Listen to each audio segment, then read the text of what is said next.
7 signaux d'alarme avec les hommes.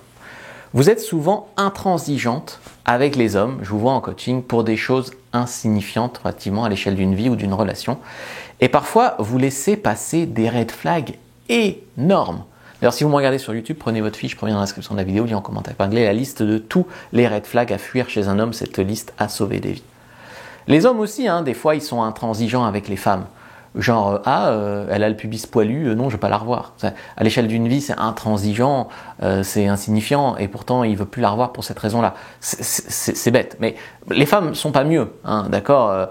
Ce jour-là, il était malade, il avait l'air pas trop d'énergie, je ne veux pas le revoir. Voilà. Vous êtes souvent intransigeante avant de coucher avec lui. Lui, souvent, il transige beaucoup avec les filles pour coucher. Puis une fois qu'il a couché, c'est là qu'il devient intransigeant pour être en couple. Et vous, souvent, vous êtes intransigeante pour coucher, et puis, une fois que vous avez couché avec lui, pour être en couple, vous laissez passer aussi des tas de trucs. Donc, la première chose à laquelle vous devriez faire attention, c'est quand un homme ne se montre pas protecteur avec vous.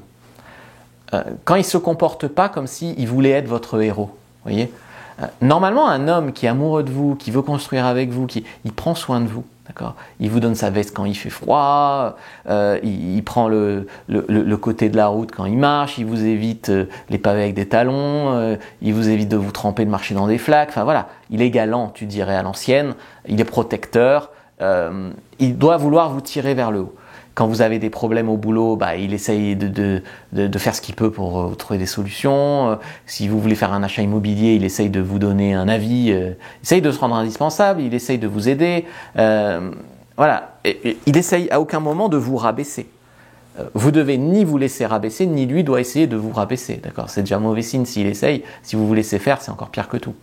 Donc il est protecteur, il essaye de vous faire du bien, il essaye de vous tirer vers le haut. Si un mec ne se comporte pas comme ça, vous n'êtes probablement pas sur la même longueur d'onde pour une relation saine. Deuxième chose, il n'est pas en phase avec son rôle d'homme. Donc, son rôle d'homme, comme on a dit, c'est un peu pourvoyeur, un peu protecteur, un peu... Tu vois ce que c'est un rôle d'homme. Là, tu as le mec complètement déconstruit, toujours dans le reproche, moralisateur surtout, absolument pas bienveillant, fausse bienveillance, tu vois, fausse bienveillance, des grands discours, mais finalement pour toi, il n'y a rien à croquer, quoi.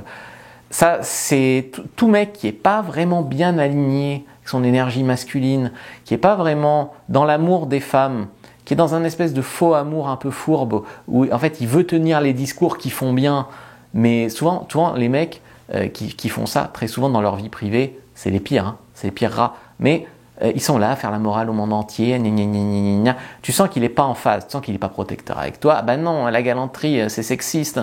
Tu sens toutes ces bêtises-là. Ça va. Troisièmement, il vous insulte.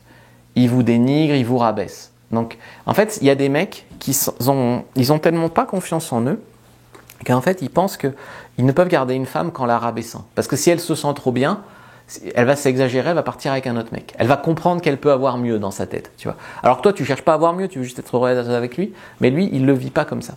Et donc, en fait, ce que font les hommes, des fois, c'est qu'ils rabaissent la femme. Et des fois, le pire, c'est que ça marche. On parle parfois de pervers narcissique ou autre, manipulateur, toxique, tout ce que tu veux comme terme.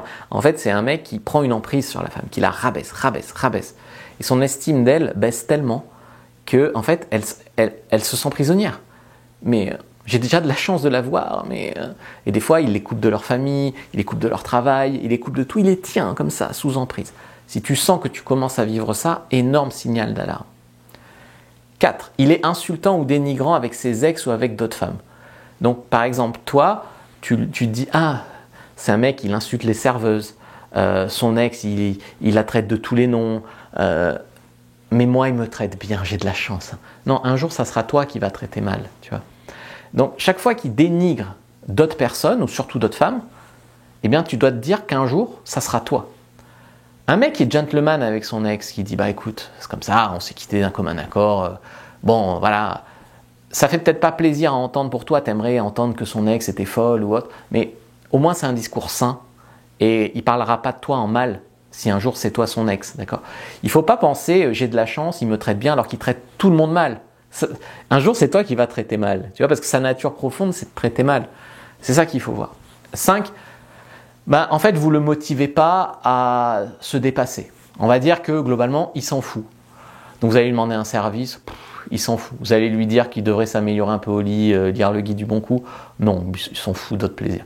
Vous allez lui dire que vous aimeriez bien aller voir tel film ou quoi. Bah, vous êtes avec une copine, moi je m'en fous. Il n'a pas envie de faire des efforts, tu vois. Il est fataliste. Alors ça c'est un peu autre chose, mais un mec qui est tout le temps négatif, qu'est-ce que tu vas faire ta vie avec lui? Ah non, tout est faux, tout le monde ment, tout le monde veut le voler. Voilà, il n'y a jamais de chance. De toute façon, c'est comme ça, on peut rien y faire. Tout est un fardeau, tout est pessimiste, tout est compliqué. Le 6, il est radin et il n'est pas du tout pourvoyeur. Il n'est pas du tout généreux. Au contraire, un homme, généralement, qui veut être amoureux d'une femme, il va lui payer le resto, il va lui payer un café, il va lui faire un petit cadeau pour son anniversaire. Je te dis pas qu'il va, que c'est une femme vénale et tout, mais le mec sera heureux de faire des petits trucs pour elle. Là, un mec qui commence à être radin, qui ne prend pas, encore une fois, en compte son rôle de pourvoyeur naturel, il le ressent pas en lui. C'est compliqué, hein. C'est compliqué toute sa vie avec un mec radin. Même si tu es amoureuse aujourd'hui et que tu dis oui, bon, c'est vrai, mais quand même, au bout de 20 ans, imagine au bout de 20 ans de ça. Il y a aussi un autre truc, le dernier 7, c'est que vous avez l'impression qu'il est là pour faire sa thérapie. Il se plaint tout le temps, il chouine sur ses ex, il chouine sur les femmes. Quand il te raconte des histoires avec ses ex, c'est que des histoires de fous. Alors pourquoi ça serait différent avec vous plus tard? Toutes mes ex m'espionnaient, toutes mes ex étaient folles, pourquoi ça serait différent avec vous plus tard, honnêtement? En fait, il faut comprendre que vous n'êtes pas malchanceuse, vous n'êtes pas maudite, vous n'avez pas de chance. Il y a encore des mecs bien. Seulement, il ne faut pas tout laisser au hasard. Et surtout, si vous vivez et revivez des schémas avec des mecs, toujours vous tombez sur le même genre de mec, c'est que dans votre attitude, désolé, je ne veux pas vous accabler, mais c'est vrai, dans votre attitude, il y a des choses qui les invitent et qui les laissent rentrer dans votre vie. Parce qu'il y a des mecs bien célibataires, il y en a plein. Je sais, j'ai aussi une chaîne pour hommes où je les coach. Donc, il faut vraiment voir ça. Vraiment, ça c'est vraiment clé. Donc prenez votre fiche sur les red flags à fuir chez un homme, premier dans la description de la vidéo, lien en commentaire épinglé. Si vous me regardez sur TikTok ou Insta, cliquez sur le lien en bio, vous aurez 2 guides offerts et vous aurez aussi des conseils, des astuces et toute mon actualité que vous pourrez recevoir par email. Likez, commentez, partagez, puis regardez une autre vidéo avant de partir.